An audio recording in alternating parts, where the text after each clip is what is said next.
A lot of this isn't going to make sense to you, and I'm sorry about that. I'm just going to start at the beginning, with the house.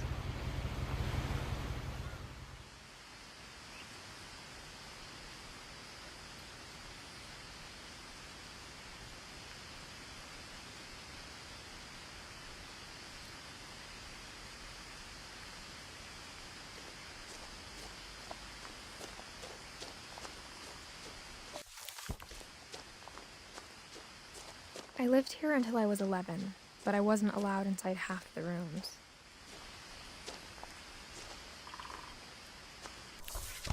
Okay, let's continue on.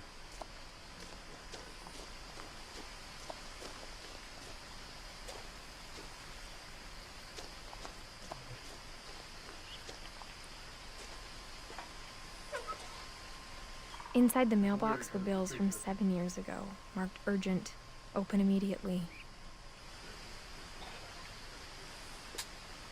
Wait, get over there. It says Rhino, doesn't it?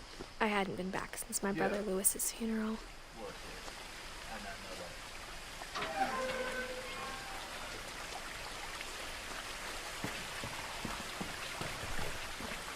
In her will, my mother left me a key, but didn't tell me what it unlocked.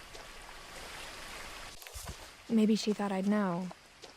Or she thought that the mystery would be enough to bring me back.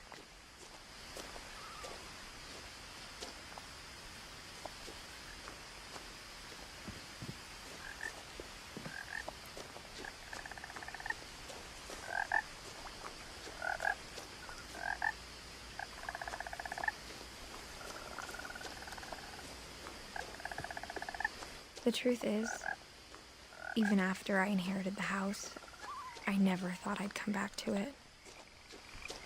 But now I had questions about my family that only the house knew the answers to.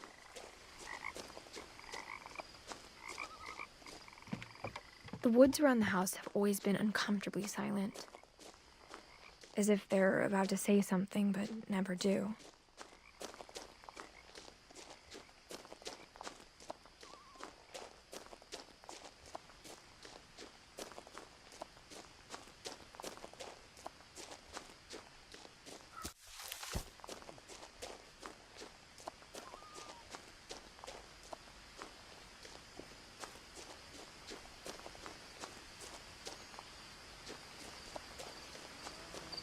The house was exactly like I remembered it, the way I'd been dreaming about it.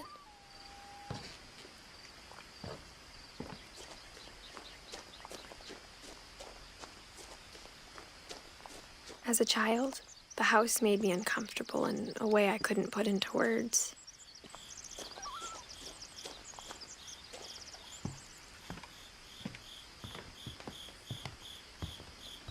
Now, as a 17-year-old, I knew exactly what those words were.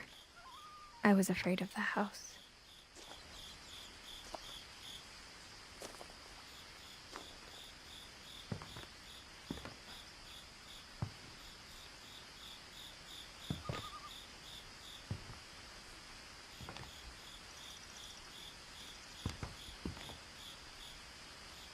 I hoped the key might unlock the front door. It didn't. Looking in, I felt like the house itself had been waiting for me.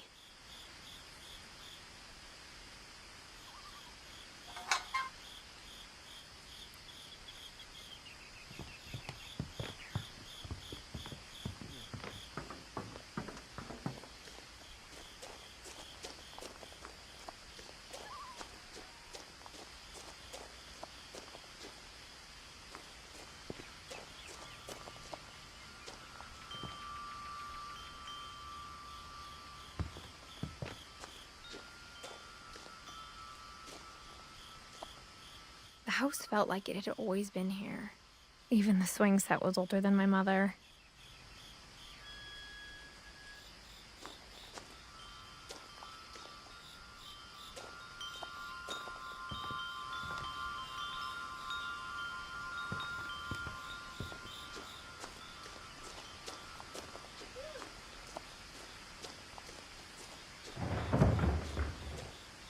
I heard something moving around in the garage.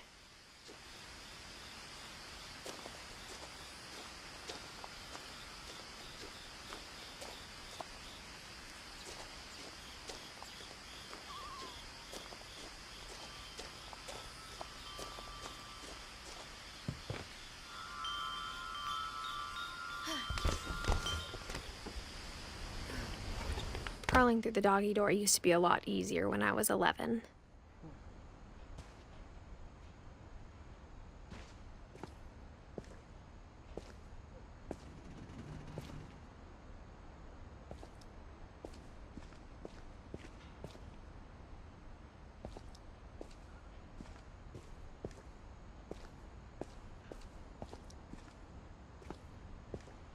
For the first time in years,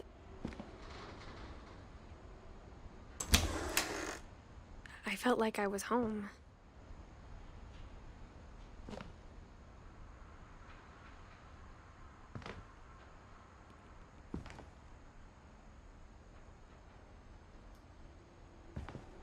But instead of a family, there were just memories of one.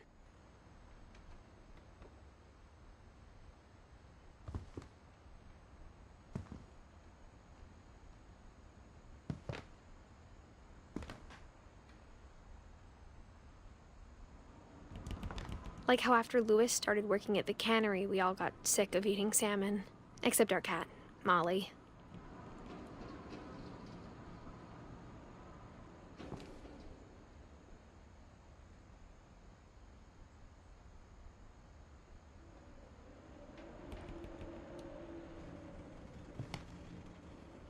Or how only one restaurant would deliver to our house, so we had Chinese a lot.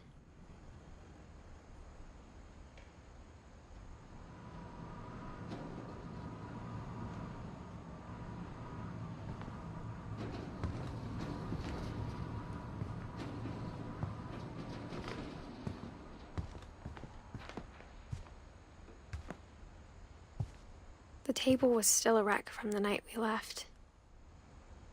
It was like a bomb had gone off, killing everyone but sparing the furniture.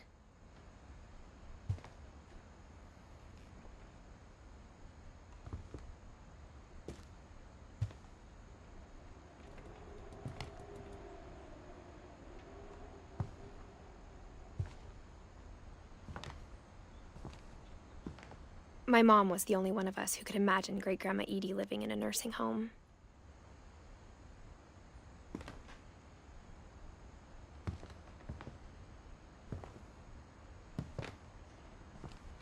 Nothing in the house looked abnormal. There was just too much of it, like a smile with too many teeth.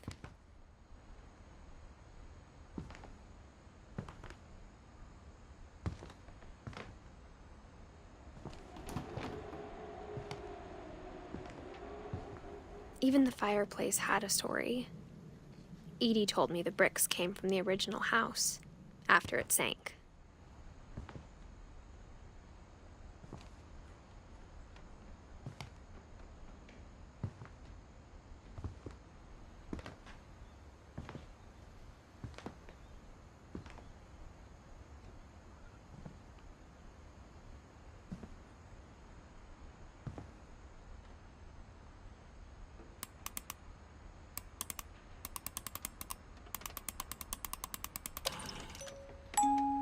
Great-Grandpa Sven built a music box for Barbara, along with the rest of the house. Mom always told me to stay out of the basement, so I wasn't too surprised when the key didn't fit.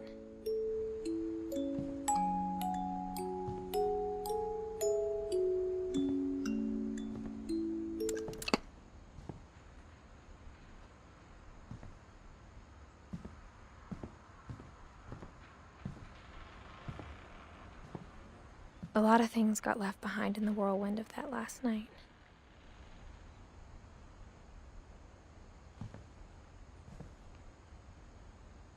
My mom wasn't much of an optimist, but she never stopped believing that my brother Milton was alive.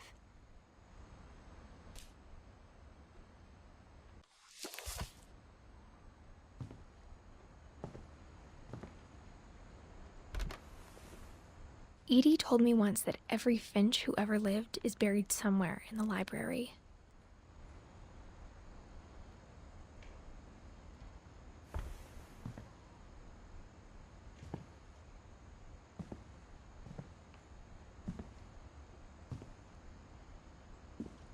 After Milton disappeared, Mom sealed up all the bedrooms. Then Edie retaliated and drilled peepholes.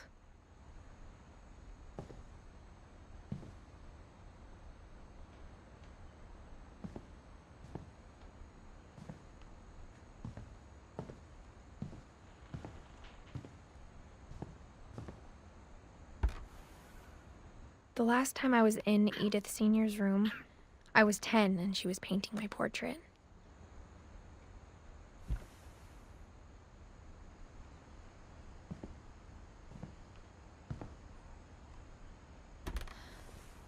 As a kid, I just assumed every house had peepholes and sealed rooms you weren't allowed inside of.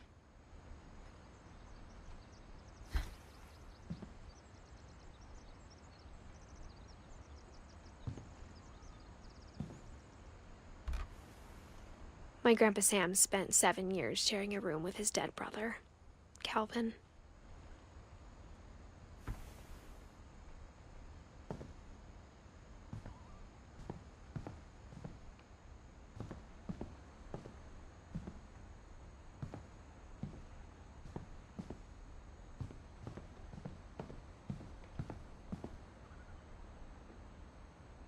Whenever people ask me about my family, the first thing they always want to know about is Barbara.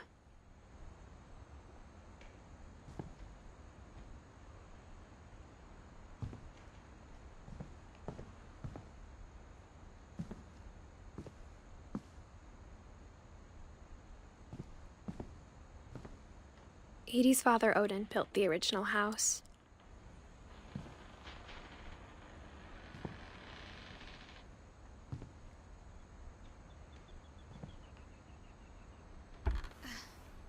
Barbara was a child star for 2 years, until America grew out of it.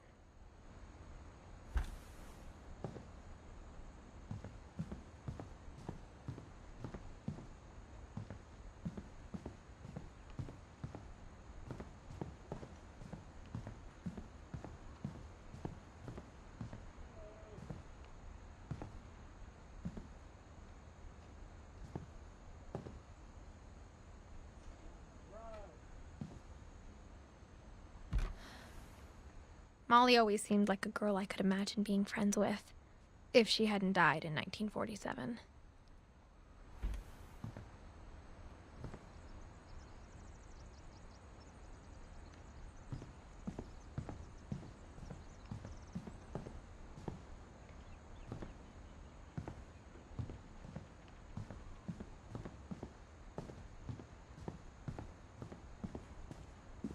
Mom must have locked the third-floor stairs on the night we left.